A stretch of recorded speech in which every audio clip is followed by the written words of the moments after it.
Okay, so we're finally gonna move into the Court of Owls videos. A trilogy, if you will. The Court of Owls is divided into 3 parts. And this is also probably gonna be the final video of the entire series, which I really hope it's the final video. The number 19 video is pretty much Gotham 19. Pretty much the entire series of videos combined into one. And it says S1, meaning season 1. So if there's going to be a season 2, count me out, because I really think that the quality is just decreasing. There's just so much they can do.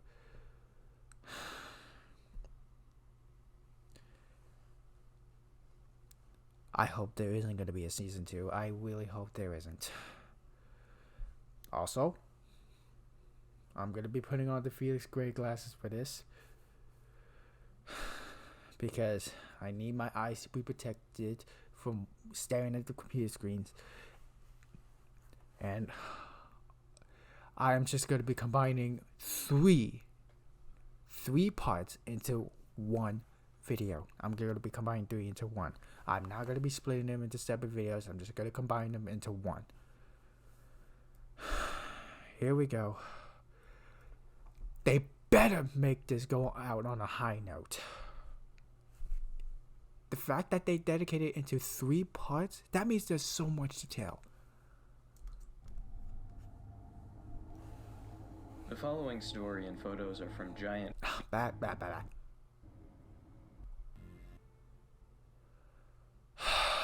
Okay.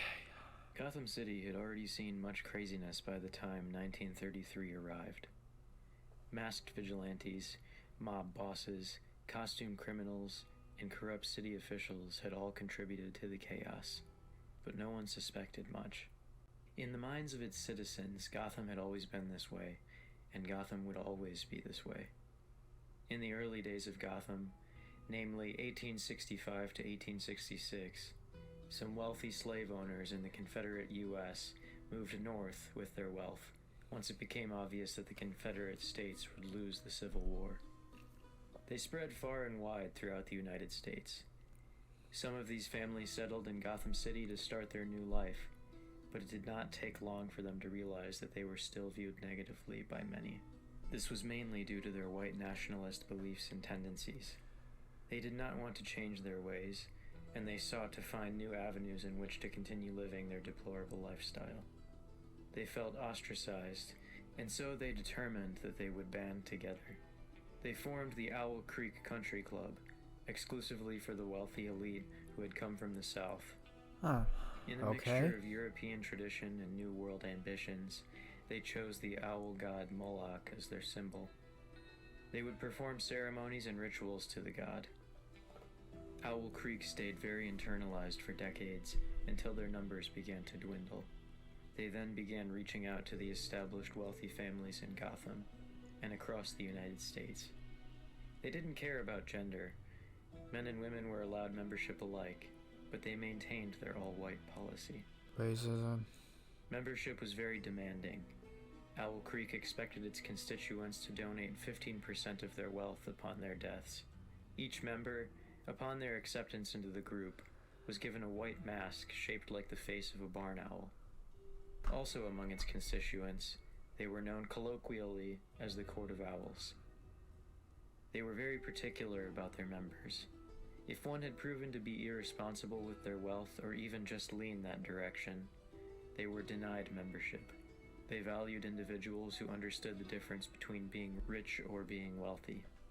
Rich people would spend frivolously with no thought of the future, wealthy? only of satisfying their base desires, while wealthy people would Rich would spend with no thought of the future, and wealthy save money, keeping it in the family for generations. Interesting.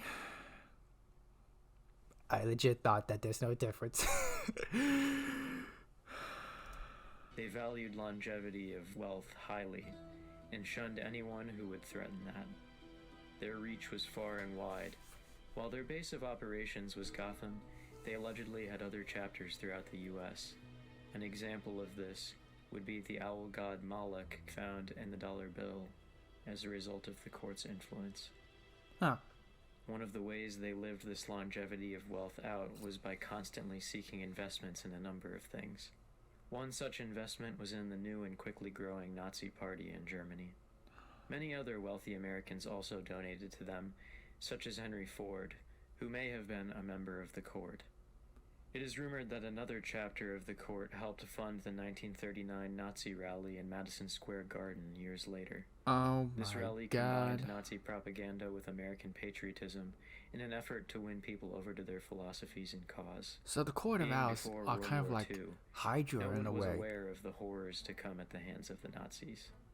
The members of the Nazi Party that came to America were even treated as celebrities by some. Charles Sionis was one of Owl Creek's denied prospects. He'd known of the court's existence for years, but he failed to meet their criteria. He was much too frivolous for their tastes. Charles was instead forced to join the False Face Society, one of the less zealous white nationalist societies at the time. Oh, it's those guys again. The members of the FFS were old and tired, while Owl Creek constantly brought in new blood. The FFS was the poor man's Owl Creek Country Club. Charles had a real issue with jealousy towards one man in particular, Bruce Wayne? Thomas Wayne. The Oh. elder Sionis was forced to watch in resentment as Thomas was offered membership to Owl Creek, but turned it down in disgust. Thomas Wayne was a man of principle, and he would not allow himself to be associated with white nationalism and supremacy. Good Charles, man. seeing this, unsuccessfully tried to offer Thomas a position in the FFS, but with the same outcome. Thomas and Martha Wayne shunned anyone who even had an inkling of involvement with either group. They shielded their son, Bruce, from it as much as they could. Thomas had grown up with, gone to school with, and worked with his close friend, Lucius Fox, so the concept of white nationalism was abhorrent to him. He didn't want those ideals seeping into his son's life, poisoning his mind. This worked, and Bruce grew up completely unaware of the existence of the Owl Creek Country Club. Good man, With Thomas. Charles Good man. Sionis' passing, his son Roman soon joined the FFS, scornful of the Court of Owls. When he eventually became the leader of the FFS, he created his new persona, Black Mask, and fashioned his cowl after the masks given to each member of the country club. His mask was molded in the likeness of a raven after Edgar Allan Poe's poem, and also like a distorted version of the court's masks. This was intended as a proverbial "fuck you" to the members of Owl Creek, not that it affected them much.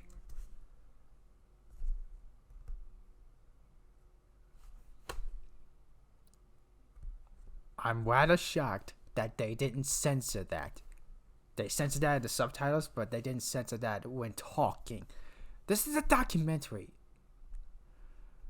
I'm pretty sure there would be some censored swear words, unless the swear words are not censored in documentaries. If you guys watch documentaries, please talk to me about this. Should this be censored or not? Also, subtitles. Why'd you censor it? Either you censor it, both sides, or you don't. You can't have it one way. You have to have it both ways with this.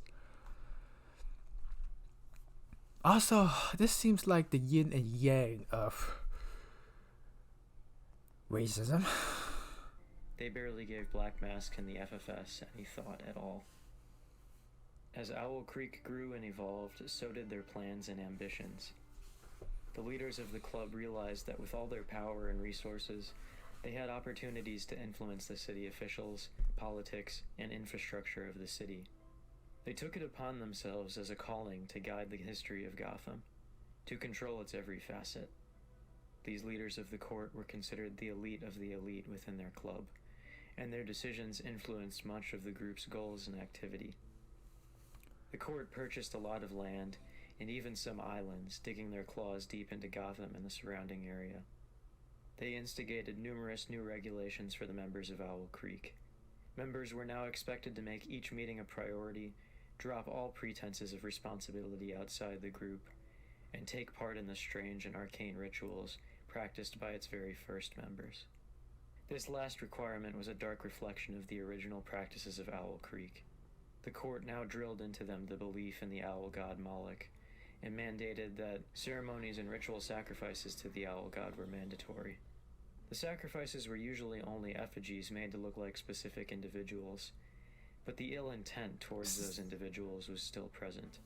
If one of their members So that's not really much of a sacrifice, that they're just creating...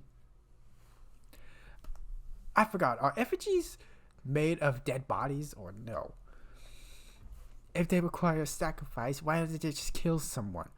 And then, I don't know, just capture someone and then whoop!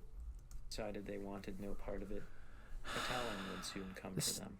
This is not much of a sacrifice. One of the most horrendous and deplorable practices of the Court of Owls was its process for creating and training talons. And now they're a ninja clan. Talons were the foot soldiers and muscle for the court. They carried out thefts, assassinations, and general dirty work for Owl Creek. Armed to the teeth and well-versed in stealth, they were ruthlessly efficient. They would leave no trace, and often police and newspapers would chalk it up to the random violence that Gotham was used to. All the same, rumors circulated through Gotham of a shadow society influencing the city's workings. This is where the nursery rhyme found its origin. Beware the Court of Owls that watches all the time, ruling from their shadowed perch behind granite and lime. They watch you at your hearth, they watch you in your bed. Speak not a word of them, or the talon will strike you dead. The creation of these talons was degrading. The court would press gang black men into indentured servitude, brainwash them, and turn them into weapons. If the members of the club were to be the Court of Owls, they would need talons to execute their will. Of course. During the daytime, these brainwashed men were groundskeepers at the Owl Creek Country Club, but under cover of night, they would carry out the missions mandated to them by the court.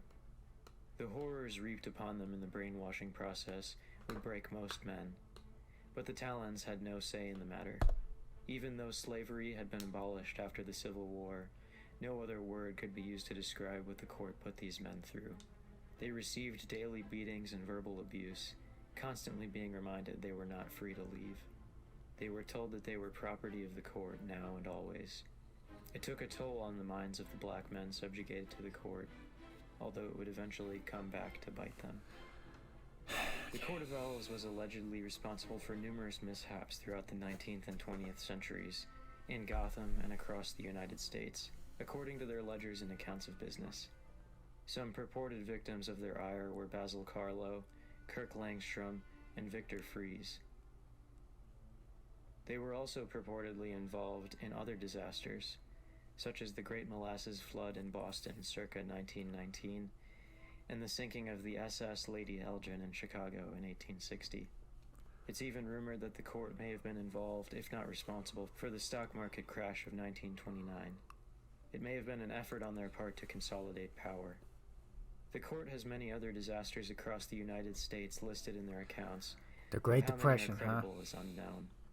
It shows that their influence was quite widespread, even if the main hub of their activity was Gotham. They seem to have had multiple chapters with many members, some of them quite famous. It is rumored that Buster Keaton, the movie actor, may have been a member. He may have lost his desire to be a part of the atrocities they were committing, which could have resulted in the fading of his career until 1949. The court considered itself the ultimate authority in Gotham, and this is why the appearance of the Batman in 1919 infuriated them. They had been previously uncontested in their business until the Bat began to unknowingly dismantle the system they had spent decades building. They had successfully made Gotham dependent on them without the city even realizing it. The Batman represented a threat to them, and they began to see the city become more independent, more free of their grasp. The court dreaded the loss of power that seemed to be on the horizon, and so they deemed it necessary to hatch a new plan. This plan would allow them to wipe the slate clean and start fresh, while regaining control of Gotham. The Batman, mostly unaware of their existence, was about to face one of the biggest challenges of his crime-fighting career. He would be helpless to stop some of the bloodshed, but the city would need him for what was coming. The Batman would need all of his training and all of his wits to overcome the Court of Owls. One of the biggest? This is probably going to be the biggest.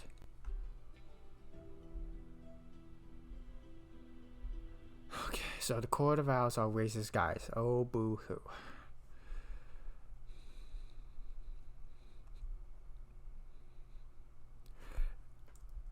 And they're responsible for pretty The much following almost... story and photo. And they're pretty much responsible for almost everything. The stock market crash in the Great Depression.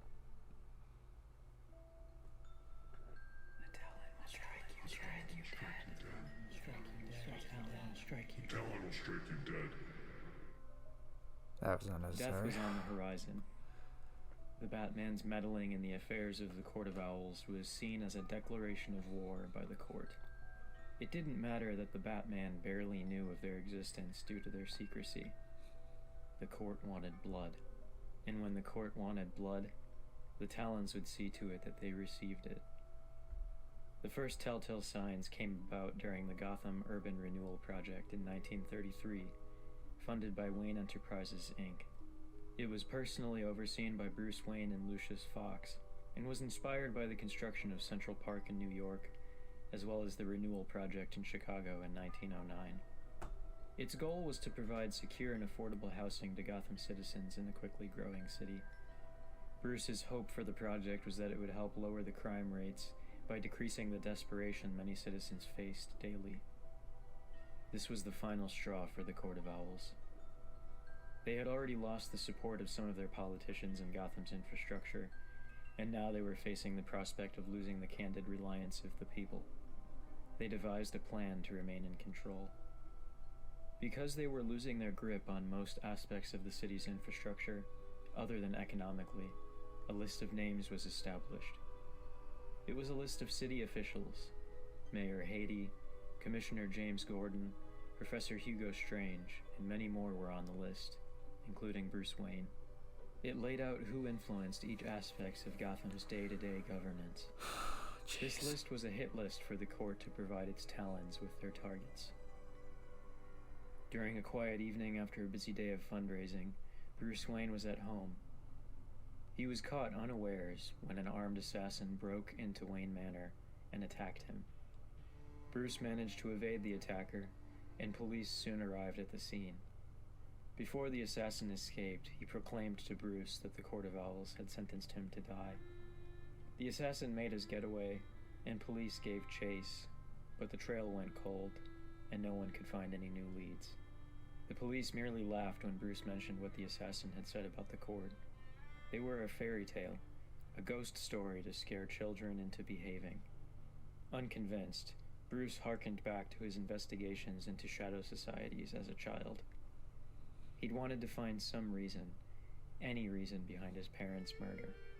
He'd suspected that the court might have been responsible, but had never found any proof. This new attack brought all of his suspicions flooding. They're responsible for his parents' death? No, it's the gunshot. What the fuck? Back. Soon after, he met one Silver St. Cloud. She had recently appeared in the Gotham socialite scene, claiming to have come from upstate. Silver was interested in the Gotham Urban Renewal Project, and she told Bruce that the attempt on his life grabbed her attention. If someone wanted him dead, he must be doing something right, she reasoned to him. Bruce agreed to bring her on board, never one to turn down another socialite's generosity. If it meant the betterment of the city, he was for it. This partnership soon blossomed into a romance. Bruce was enamored with Silver. What Bruce didn't know was that Silver St. Cloud had a deadly secret. She had been born in a nunnery. Her teenage mother had died giving birth to her. The infant was brought to the local orphanage. She spent most of her early years there until running away at the age of 13. The next few years were a struggle for survival. The girl lived meal to meal, scrounging what she could from the streets. Upon reaching 17, she finally found employment. It was an entry-level job cleaning at the Owl Creek Country Club.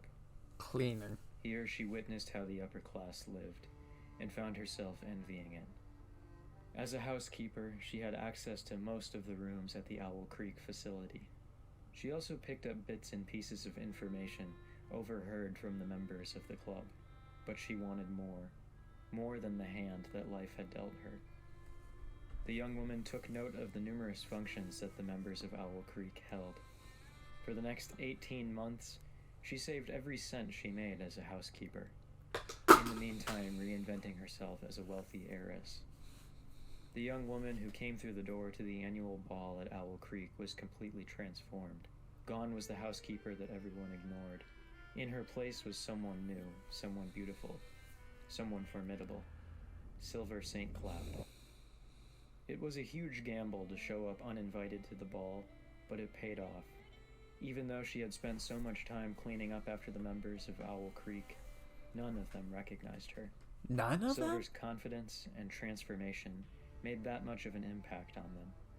She spent the remainder of the evening making acquaintances, and no one questioned her. After that night, she was treated as any other member of the Owl Creek Country Club. Silver St. Cloud used the information she had gleaned in her time working there to move up in the ranks, discovering the true face of the club, the Court of Owls.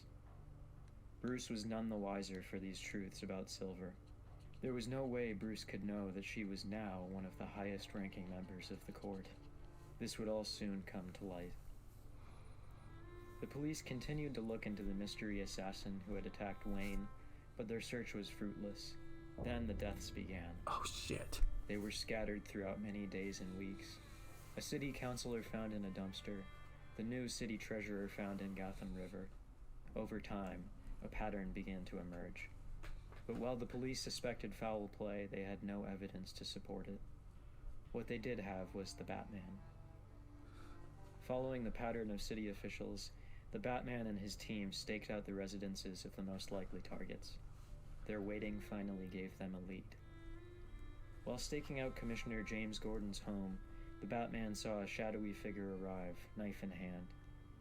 He confronted the figure and engaged in combat. What he faced was a Talon, armed to the teeth and trained remarkably well. The Batman recognized this assassin as the same one who had attacked Bruce Wayne.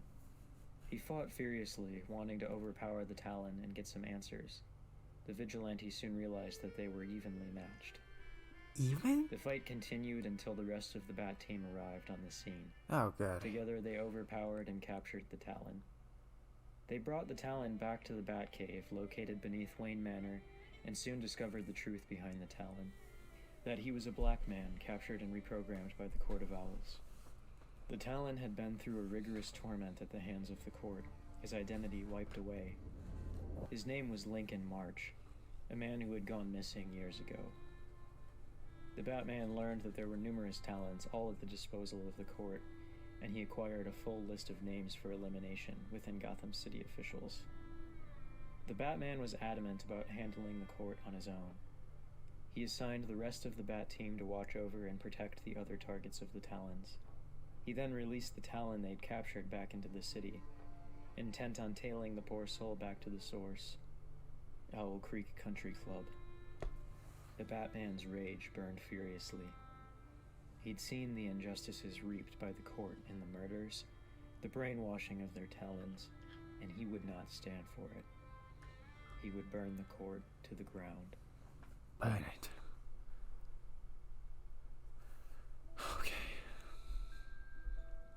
Final part. Here we go. Finally, Jimmy Johns. we are almost there. Before we continue, I just remembered.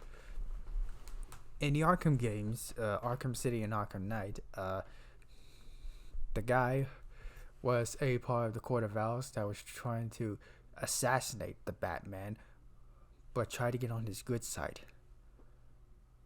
The Batman looked into his brain or something to find that he was reprogrammed or whatever. And when he talks to Asriel, there was an option. Either he destroys the sword and be on good terms with the Batman and tries to figure out what the heck is up, or the Batman beats him and takes him to prison. Which makes me wonder, was the Court of Owls like this too? Are the Court of Owls racist? I'm going to need to look that up later on. I just know that they are a cult. The following story. Part 3, finally, we're almost done. The storm that had been brewing was finally starting to break. All of the centuries of careful planning and secrecy within the Court of Owls was ending. The Batman was coming to tear it all down.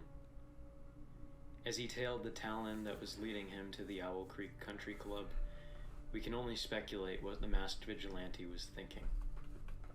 Did he feel betrayed by the city he thought he knew? Did he feel responsible for the damages done, for not knowing the court existed? Or did he just feel rage at the horrors they had wreaked upon Gotham? While the court may not have been able to predict the Batman's incursion into their base of operations, they were not incapable of defending themselves.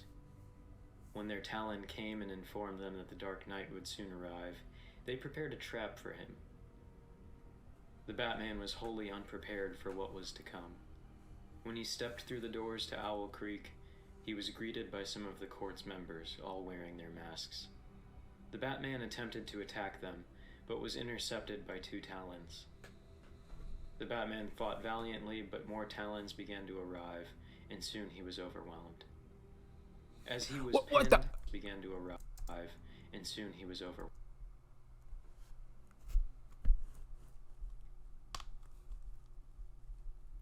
What the fuck? They just reused the same shit.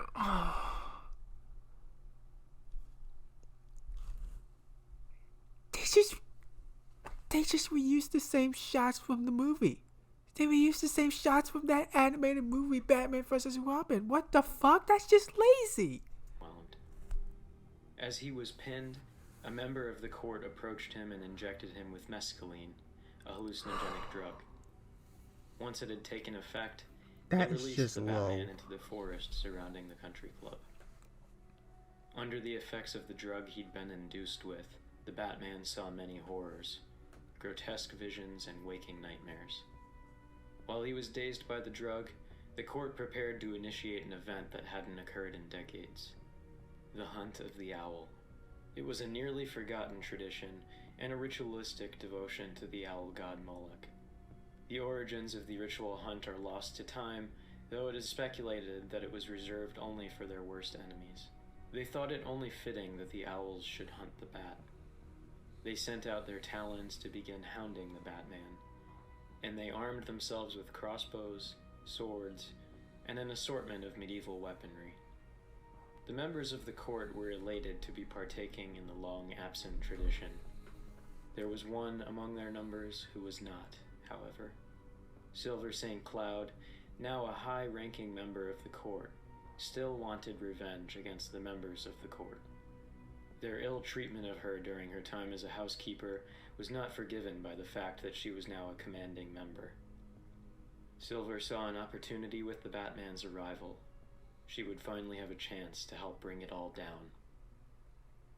Bruce was in a hell of his mind's own making. He hallucinated his parents still alive, only to be murdered in front of him by a Talon. He saw a mirror in which his reflection was a monstrous owl creature.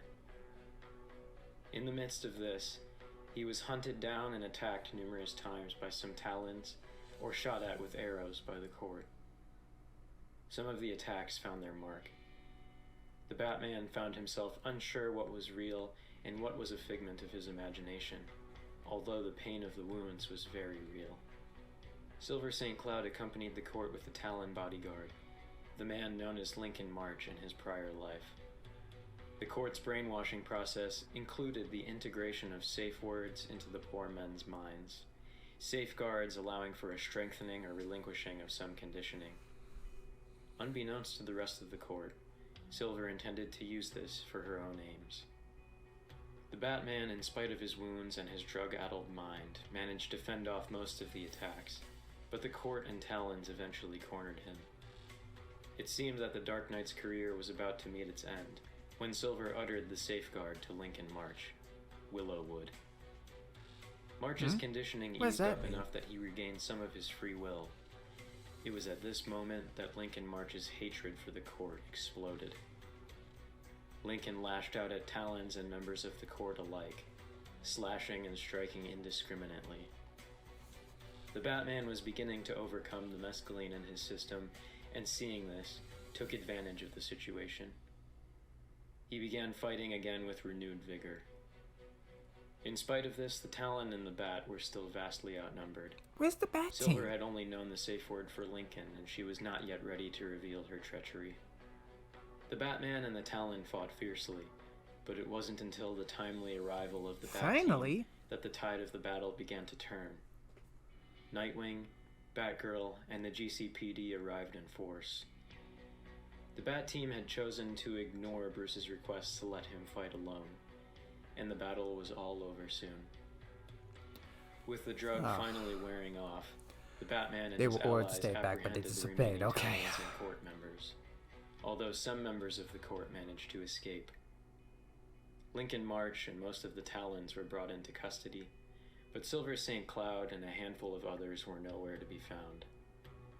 The Batman spent the following few weeks tracking down the remaining court members. He eventually got a lead that took him to Harbor House, a property on the Gotham lakefront. Upon arriving there, he found the remaining court members sitting around a table, dead.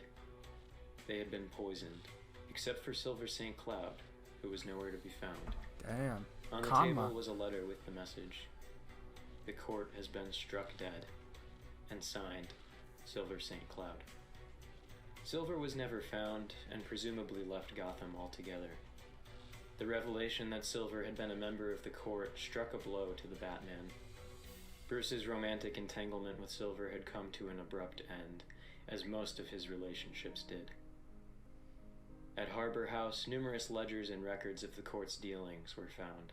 They went into great detail and revealed a shocking secret to the Batman. The Gotham chapter was not the only chapter of the court to exist in the United States.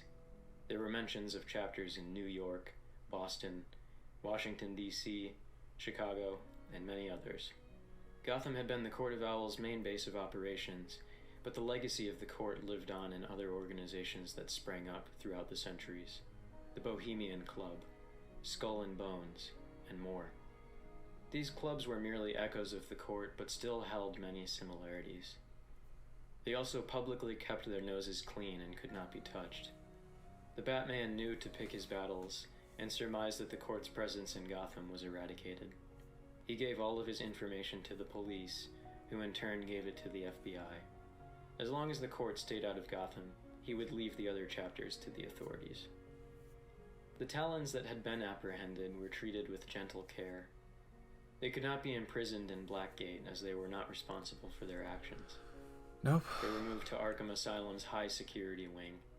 The court's brainwashing had effectively sapped their free will. Numerous reprogramming words were discovered in the court's records, and used to begin the process of granting these men, whose lives had been stolen from them, some semblance of what their lives had been before. In spite of this, it took years to deprogram the men they could. The others weren't so lucky. Bruce Wayne personally oversaw the funding that went towards helping these men. The Gotham Gazette did an expose on the Owl Creek Country Club, bringing to light what had been in the dark for so long. It shocked Gotham to know what had transpired under their noses. It also shook the faith of its citizens in the Batman. If something so horrible could happen on the Batman's watch, then who would keep them safe? Damn. It was the first in a long line of events leading to eventual protests against masked vigilantes. Shit! The fall of the Court of Owls transpired in early 1934, and it signified the end of an era. The Batman's crusade had been against mob bosses, criminals with gimmicks, and individual rackets, but never something of this magnitude. It had been a wake-up call for the Bat that he had never really known Gotham. Even with all of his resources, allies, and equipment, he could never have prepared enough for the court. And for all his planning, he could not even begin to imagine what was next. It was almost as if the defeat of the court sparked the greater fire that was yet to come, and that greater fire would singe Gotham to its core.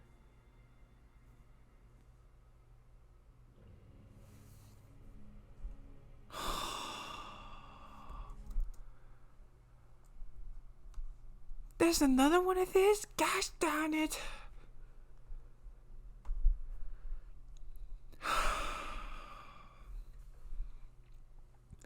Okay. So, I can see why they dedicated a trilogy for this. The Court of Owls has done a lot of shitty things. They were behind the scenes. They're racist, but it's not just the fact that they're racist. It's the fact that what they did behind the scenes, the fact that the Batman could not predict them and stuff, and when they did bring them down, due to the Batman not being able to predict such things, which caused and spiraled some out of control riots and stuff, I can see why.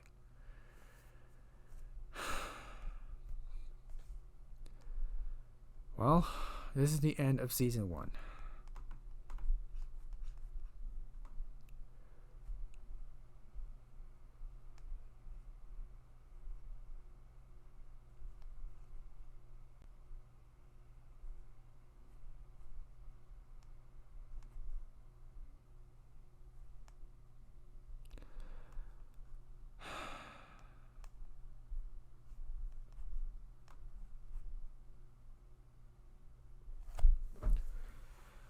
Honestly, I'm kind of done with the series. There's a season 2, but I'm not gonna watch it. I am not interested in watching it. I'm just gonna stop right here while the going is kind of decent. It was good for the first few videos. At the beginning, it was interesting. I loved the takes. But over time, the quality and the interest has been decreasing. There's a couple of bright spots, including the Court of Owls. But I am slowly starting to lose interest, and I think they are slowly running out of ideas.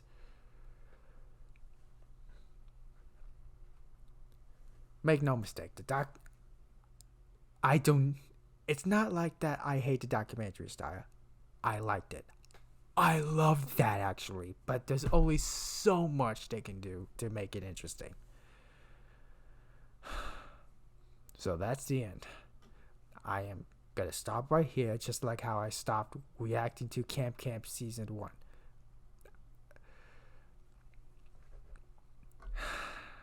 I don't want to be bored and disinterested at this stuff. It's not a good type of reaction videos. So I'm just gonna stop right here. If you enjoyed my reaction to the season 1 of the 1939 series, then I'm glad you got what you wanted. For me, I'm just gonna stop and just move on. No more of these documentary types. Oh, and by the way, the 1989 documentary series, I'm not gonna watch those anymore. I just had my fear with this. I'm just gonna stop with the bad feet documentaries. If you like what you see, please consider liking and subscribing to my channel, and I hope you have a good day or night and take care.